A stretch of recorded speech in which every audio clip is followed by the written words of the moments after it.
जब सरस्वती की रचना हो चुकी थी तो तथा सत्य युग का समय था। उस समय एक ही भयंकर प्रलय अवस्था आ गई थी। उस समय श्री देव जी कहते हैं कि हमने ही मत्स्य का रूप धारण करके द्रविड़ देश के राजा सत्यव्रत को आकर दर्शन दिया था और उन्हें प्रलय अवस्था से सचेत करते हुए सृष्टि के समस्त बीजों की रक्षा करने का उपाय बताया और सवै ही नाव को खींचते हुए उनकी रक्षा की थी। उस प्रलय अवस्था में अनेकों वर्षों तक मैं मछली के रूप में नाव खींचता रहा।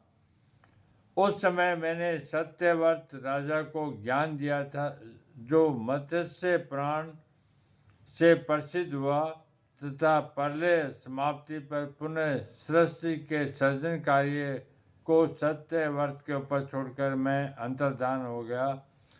सत्यव्रत ही आगे के लिए मनु प्रसिद्ध हुए। एक समय दानवों ने देवताओं पर विजय प्राप्त करके स्वर्ग पर अधिकार कर लिया था। उस समय देवताओं को भगवान ने यही सलाह दी कि तुम सभी मिलकर समुद्र मंथन करके अमृत की प्राप्ति का उद्योग करो।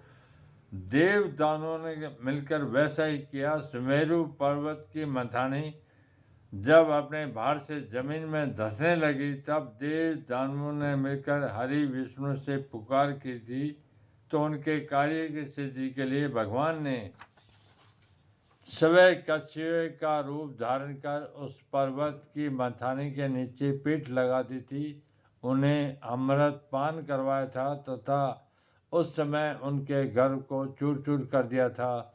उन्हें यह बता दिया था कि बिना परमात्मा की सहायता के आप लोग किसी भी कार्य में सफल नहीं हो सकते।